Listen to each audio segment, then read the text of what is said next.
जिन अंग्रेजों से हमें विरासत में ट्रेन, गरीब, पिछड़ा हुआ देश और नौकर बनने की ट्रेनिंग मिली थी, उन्हीं अंग्रेजों से हमें विरासत में रिश्वतखोरी और भ्रष्टाचार भी मिला। जिस 10 साल की छोटी सी उम्र में एक बच्चे को अपनी पढ़ाई के ऊपर और अपने स्पोर्ट्स के ऊपर ध्यान देना चाहिए, हमारे देश के नेताओं ने उस बच्चे को करप्शन के बारे में सिखा दिया। एक बार राजीव गांधी ने कहा था कि अगर सेंटर से यानी कि केंद्र सरकार से मात्र 1 रुपए चलता है तो उस 1 रुपए में से सिर्फ 15 पैसे ही ग्राउंड तक पहुंच पाता है, बाकी का 85 पैसा बीच में कोई और खा जाता है। इस लेवल का भ्रष्टाचार है हमारे देश में। हमारी कोशिश है जिन्होंने देश को लूटा है उनको लौटाना पड़े, वो स्थिति हम पैदा करें। भाषण देने से भ्रष्टाचार समाप्त नहीं होते। अप्रैल 2011 दिल्ली का रामलीला मैदान और अन्ना हजारे दिल्ली के हजारों लोगों की भीड़ के साथ सरकार के खिलाफ और पॉलिटिकल करप्शन के खिलाफ आंदोलन कर रहे थे और हमारे देश से भ्रष्टाचार को जड़ से खत्म करने के लिए जन लोकपाल बिल की मांग कर रहे थे। आप में से जिन लोगों को याद होगा तो ये आंदोलन कोई छोटा मोटा आंदोलन नहीं था, बल्कि इस आंदोलन ने उस टाइम पर भारत के हर एक नागरिक का सपोर्ट हासिल कर लिया था। आप इसी बात से अंदाजा लगा सकते हो कि भ्रष्टाचार हमारे देश के लिए कितना बड़ा मुद्दा है। और बाद में इसी मुद्दे के ऊपर अरविंद केजरीवाल और आम आदमी पार्टी इलेक्शन जीतकर दिल्ली की सत्ता में आई। साल 2022 में ट्रांसपेरेंसी इंटरनेशनल ने दुनिया के 180 देशों का सर्वे किया, जिसमें यह पता लगाया गया कि कौन सा देश कितना करप्ट है। तो इस सर्वे के अकॉर्डिंग भारत की रैंकिंग 85 थी, यानी कि भारत दुनिया के उन देशों में शामिल है जहां पर भ्रष्टाचार हद से ज्यादा होता है। साल 2004 में स्विस बैंक में हम इंडियंस ने इतना सारा पैसा जमा कराया कि पूरी दुनिया में हमारी रैंकिंग 38 थी स्विस बैंक में पैसा जमा कराने के मामले में। बाद में ये रैंकिंग थोड़ी बहुत सुधरकर 61 हो गई 2015 में, और 2016 में ये रैंकिंग 75 हो गई। स्विस बैंक ने 2011 में एक रिपोर्ट पब्लिश की जिसके अकॉर्डिंग भारतीयों के पास पूरी दुनिया में सबसे ज्यादा ब्लैक मनी है। इस रिपोर्ट के अकॉर्डिंग यूके के पास 390 बिलियन डॉलर्स, रशिया के पास 470 बिलियन डॉलर्स और इंडिया के पास पूरी दुनिया में सबसे ज्यादा 1500 बिलियन डॉलर्स का ब्लैक मनी है। और सेम यही बात कई अलग अलग रिपोर्ट्स भी वेरीफाई करती है। स्विस बैंक के इस रिपोर्ट के पब्लिश होने के बाद उस टाइम के फाइनेंस मिनिस्टर प्रणब मुखर्जी के ऊपर बहुत ज्यादा दबाव बनाया गया था और सुप्रीम कोर्ट ने भी सरकार को फटकार लगाई और उन लोगों के नाम बताने के लिए कहा जिन लोगों के विदेशों में बैंक अकाउंट है। मोदी जी हमारी देश की इकोनॉमी को 5 ट्रिलियन डॉलर इकोनॉमी बनाना चाहते हैं, लेकिन हमारा 1500 बिलियन डॉलर्स यानी कि 1.5 ट्रिलियन पैसा देश के बाहर है, वो भी ब्लैक मनी के रूप में। इस छोटे से प्रेजेंटेशन से अब तक आप लोग समझ गए होंगे कि भ्रष्टाचार हमारे देश के लिए कितना बड़ा मुद्दा है और कैसे करप्शन हमारी देश की इकोनॉमी को बर्बाद कर रहा है। देखिए, भ्रष्टाचार आम जनता के ऊपर किया गया एक ऐसा अत्याचार होता है जो आम जनता को लाइफ में प्रोग्रेस करने से रोकता है और इससे देश की इमेज भी खराब होती है। अगर एक भी इंसान थोड़े से पैसों के लिए करप्शन करता है तो इसका सीधा नेगेटिव इंपैक्ट पूरी की पूरी सोसाइटी, पूरे देश के ऊपर पड़ता है। इस टॉपिक के ऊपर हम वीडियो में आगे डिस्कस करेंगे, उससे पहले हम अपने देश के करप्शन के इतिहास को जान लेते हैं। देखिए, जिस मोहम्मद अली जिन्ना ने 14 अगस्त 1947 को पाकिस्तान को भारत से अलग करने की साजिश की थी, उसी मोहम्मद अली जिन्ना ने इस बात को भी एक्सेप्ट किया कि अविभाजित भारत में अंग्रेजों के शासनकाल के दौरान रिश्वतखोरी और भ्रष्टाचार बहुत बड़े पैमाने पर होता था। जिन अंग्रेजों से हमें विरासत में ट्रेन, गरीब, पिछड़ा हुआ देश और नौकर बनने की ट्रेनिंग मिली थी, उन्हीं अंग्रेजों से हमें विरासत में रिश्वतखोरी और भ्रष्टाचार भी मिला। और यही रीजन है कि आजादी के सिर्फ 1 साल के अंदर ही हमारे देश के नेताओं ने 80 लाख रुपए का जीप स्कैम कर दिया। मैं इस जीप स्कैम की ज्यादा डिटेल में नहीं जाऊंगा, बस आप इतना समझ लो कि हमारे देश के नेता इंडियन आर्मी के पेट्रोलिंग और ट्रांसपोर्टेशन के लिए ब्रिटेन से जीप खरीद रहे थे, वो भी सेकंड हैंड जीप, वो भी डबल प्राइस पर। और जब ये सेकंड हैंड जीप हमारी इंडियन आर्मी को डिलीवर हुई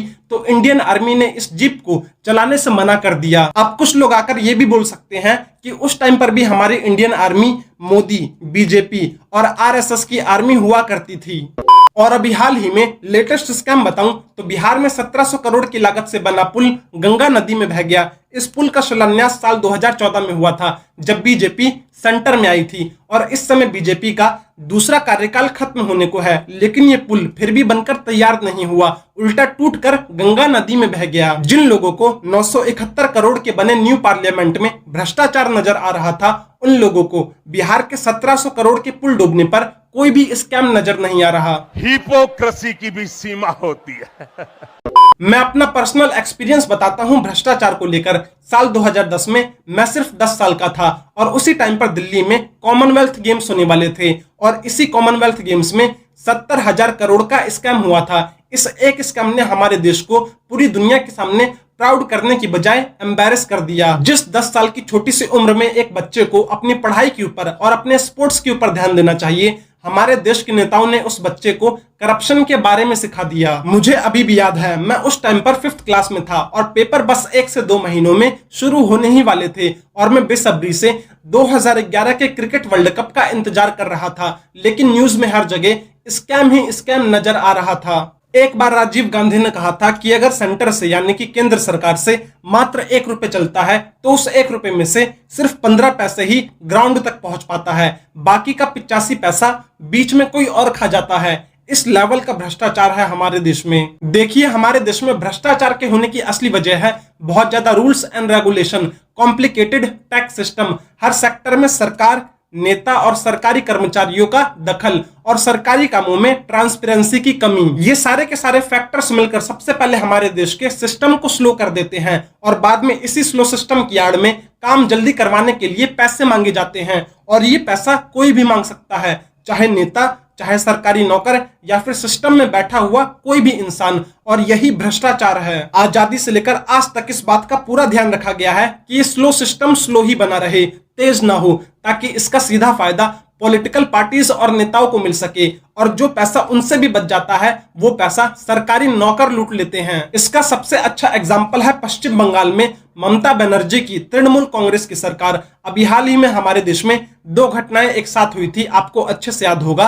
पहली, आरबीआई ने 2000 रुपए की गुलाबी पत्ती को बैन कर दिया और दूसरी, उड़ीसा के बालासोर जिले में ट्रेन हादसा। बालासोर के ट्रेन हादसे के बाद बंगाल की तृणमूल कांग्रेस पॉलिटिकल पार्टी ने यह अनाउंस किया कि वो मृतकों के परिवारों को अपनी तरफ से 2-2 लाख रुपए सहायता राशि प्रदान करेंगे। और मजे की बात तो यह है कि ये 2 लाख रुपए की सहायता राशि 2-2 हजार रुपए के नोट में दी गई थी, वो भी कैश, उनके बैंक अकाउंट में डिपॉजिट नहीं किया बल्कि उनके हाथों में दिया। अब आप खुद समझो कि ये पैसा ब्लैक मनी का था या नहीं था, ये मैं आपके ऊपर छोड़ देता हूं। इसी तरह से ब्लैक मनी का पैसा हर एक पॉलिटिकल पार्टी के पास होता है और वो इस ब्लैक मनी का इस्तेमाल इलेक्शन के टाइम पर करते हैं, अपना चुनाव प्रचार प्रसार करने के लिए और लोगों का वोट खरीदने के लिए। एग्जाम्पल के लिए 2019 के लोकसभा इलेक्शन में सभी पॉलिटिकल पार्टीज ने मिलकर 55,000 करोड़ रुपए खर्च किया था और इंडिया पूरी दुनिया में सबसे ज्यादा पैसा खर्च करता है इलेक्शन में, अमेरिका से भी ज्यादा।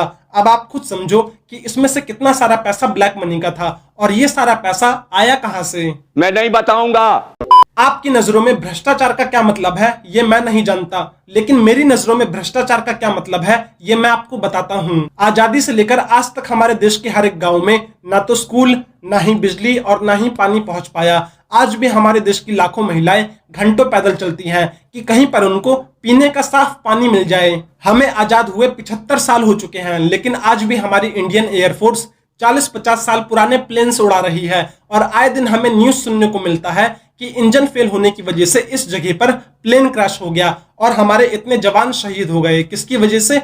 भ्रष्टाचार की वजह से। मैं इसी तरह से आपको बहुत सी चीजें गिनवा सकता हूं जो आपको सोचने पर मजबूर कर देगी और यकीन दिला देगी कि कैसे भ्रष्टाचार ने हमारे देश को आगे नहीं बढ़ने दिया। लास्ट में सिर्फ एक ही चीज बोलना चाहूंगा कि हमारे देश में सिर्फ नेता और सरकारी नौकर ही नहीं बल्कि लोग भी भ्रष्ट हैं और भ्रष्टाचार हमारी नसों में दौड़ रहा है। चाहे वो गलत लेन में ड्राइविंग करना हो, रिश्वत देकर नियमों को तोड़ना हो या फिर अपनी आंखों के सामने गलत काम होते हुए देखकर भी मुंह फेर लेना हो, ये सारी चीजें भ्रष्टाचार की श्रेणी में ही आती है। आप यकीन मानो या ना मानो, लेकिन आप भारत का लगभग हर एक नागरिक करप्ट है। मुझे नहीं पता कि आप में से कितने लोग इस सच्चाई को देख पाएंगे, लेकिन यही असली सच है और हमें इस कड़वे सच को एक्सेप्ट करके इसे पहचानने की जरूरत है और इसकी जड़ों को काटने की जरूरत है। धन्यवाद।